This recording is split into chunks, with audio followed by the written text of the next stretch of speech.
Sir बयानात तो अब ऐसे बयानात हैं कंडेमेबल, मैं उसे क्या कहूं, मैं तो उस पर सवाल भी जो है अपने अल्फाज नहीं मुंह पे ला सकता कि पाकिस्तान टूटने की बातें, फौज तबाह होने की बातें, न्यूक्लियर असासे छीनने की बातें। हुकूमत क्या फैसला क्या किया आप लोगों ने? कमेटी बनी थी क्या? मुकदमात, ये इस बारे में कोई मुकदमा बनाने का कोई हतमी फैसला हुआ है अभी तक?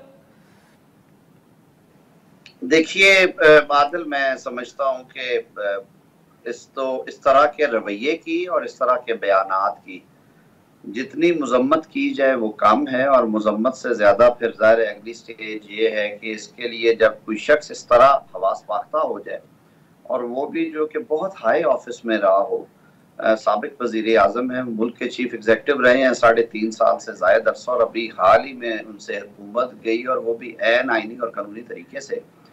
This is a conduct unbecoming of a prime minister, जो कि फॉर्मर प्राइम मिनिस्टर हो, उसके मुंह से ये बातें ज़ेब नहीं देती।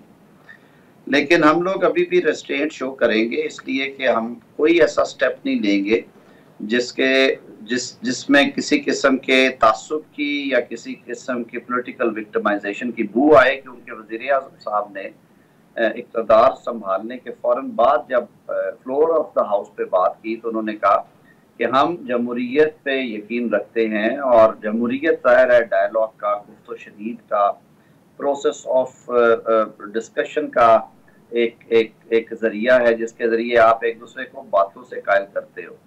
लेकिन खान साहब जिस लाइन पे चल पड़े हैं वो शायद मामला बातों से हल ना हो। मैं तो इस पॉलिटिकल टेंशन को सामने रखते हुए और अदारों और इस मुल्क की सलामती के हवाले से जो संगीन तरीन गुफ्तगू वो फरमा रहे हैं, मैं बतौर शहरी के, this is my personal opinion, let's make it very clear, बतौर वकील के और बतौर शहरी के, मैं ये समझता हूँ कि ये वो मामला है जिसपे ऑनरेबल सुप्रीम कोर्ट को अब सुओ मोटो नोटिस लेना चाहिए।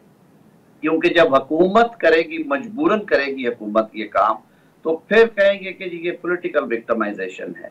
भाई, अगर आप इस मुल्क की सलामती पे बात करेंगे और कहेंगे कि मुल्क के टुकड़े हो जाएंगे, अगर आप मुल्क जो कि एक न्यूक्लियर पावर है और जिसके बारे में 2 दहाइयों से ये गुफ्तगू हो रही है कि पाकिस्तान को डिसआर्म किस तरह किया जाना है, और आप कहेंगे कि ये असासे जो है ये छिन जाएंगे या छिनवा दिए जाएंगे, मेरे मुंह में खाक पाकिस्तान की सलामती को। और पाकिस्तान के जो इस तरह के स्ट्रेटेजिक असासे हैं उनकी तरफ कोई आंख भी उठा के नहीं देख सकता। हम लोग एक ऑर्गेनाइज्ड आर्मी और एक ऑर्गेनाइज्ड सिस्टम में रहते हैं। मैं नहीं समझता कि ये सियासी बयानात से आगे कुछ हैं। लेकिन एक साबका वजीर आजम के मुंह से जब ये बात अक्रॉस द बॉर्डर जाएगी तो उसकी जो रिपरकशंस होंगी वो मुझे और आपको मालूम है, वो आम शहरियों को भी मालूम है। बिल्कुल, उन्हें तो बिल्कुल तार साहब, तो इस तरह की चीजें जेब नहीं रहती जी। आदल अगर हम करें आज तो कहेंगे जी ये सियासी विक्टिमाइजेशन है, देखिए हुकूमत को नहीं करना चाहिए। तो ये वो जगह है और ये वो मुकाम है जहां तक मामलात पहुंच चुके हैं। मैं पाकिस्तानी शहरी के तौर पे और एक वकील के तौर पे ये तवक्को रखता हूं कि ऐसी सूरत हाल में अब सुप्रीम कोर्ट ऑफ पाकिस्तान को अपना रोल प्ले करना चाहिए। अगर मुकदमात की तफ्तीशों के हवाले से जो कि एज पर लॉ हो रही हैं और कानून के ऐन मुताबिक वो मामलात चल रहे हैं, उस पे नोटिस लिया जा सकता है।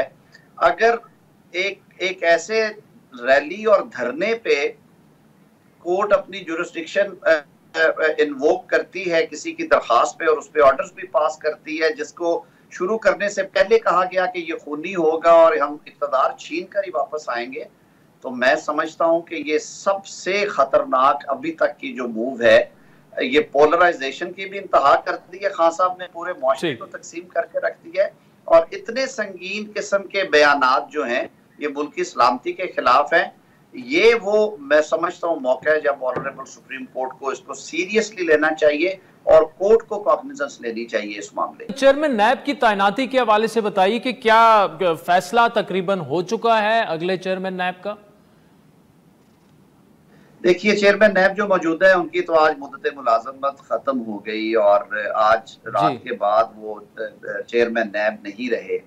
कानून के मुताबिक ये मुशावरत लीडर ऑफ हाउस यानी कि वजीर आजम पाकिस्तान और लीडर ऑफ अपोजिशन के दरमियान होना है।